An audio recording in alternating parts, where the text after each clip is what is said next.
రాదు. చంద్రబాబు పేరు చెప్తే కనీసం ప్రజల ఆరోగ్యం కోసం మీరు చేసిన ఒక్క మంచి పనైనా ఉందా? ప్రజల ఆరోగ్యం కోసం కనీసం మీరు చేసిన ఒక్క మంచి పనైనా ఉందా? ప్రజల ఆరోగ్యం కోసం కనీసం తెచ్చిన ఒక్క స్కీమ్ అయినా ఉందా అని అడుగుతా ఉన్నాను. బాబు పేరు చెబితే రాష్ట్రంలో ఏ ఒక్క గ్రామంలో అయినా ఆ గ్రామం మధ్య నిలబడి, ఆ గ్రామానికి వెళ్ళి ఆ గ్రామం మధ్యలో నిలబడి మీరు ఏర్పాటు చేసిన పరిపాలనా వ్యవస్థ,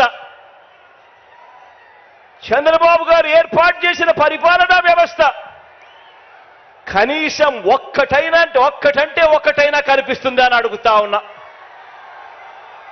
ఆ గ్రామంలో కనీసం బాగుపడిన స్కూళ్ళైనా ఉన్నాయా అని అడుగుతా ఉన్నాను.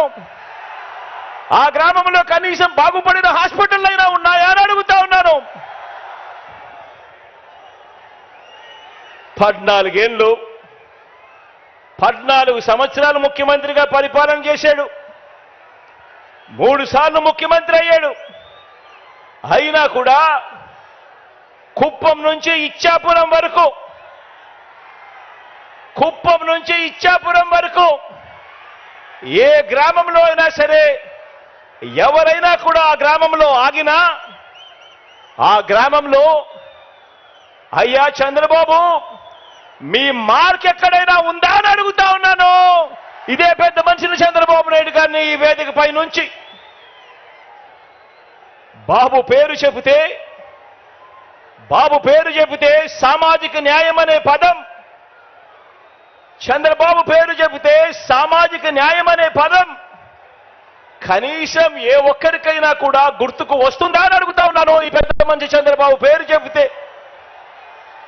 ప్రతి సామాజిక వర్గాన్ని కూడా ఎన్నికలప్పుడు మేనిఫెస్టోలో రంగురంగులుగా రాయడం, ఆ తర్వాత ఆ సామాజిక వర్గాలన్నింటినీ మోసం చేయడం, ఇదే ఆనవాయితీగా పెట్టుకున్నాడు ఈ పెద్ద మనిషి చంద్రబాబు నాయుడు గారు.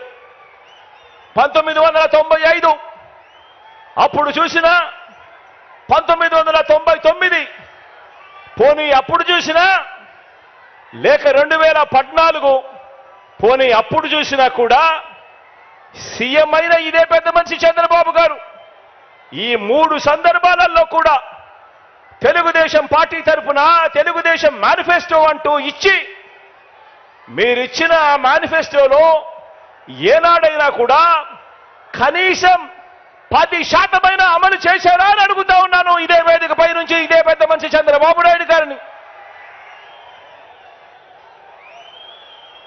గతం ప్రజలకు గుర్తుండదు అన్న నమ్మకంతో ఇప్పుడు మరోసారి అలాంటి అబద్ధాలు, అలాంటి మోసాలు, మరో మేనిఫెస్టో పట్టుకొని బంగారు కడియం ఇస్తానని ఊబులోకి దింపి మనుషులను తినేసే కథ ఆ పులి మాదిరిగా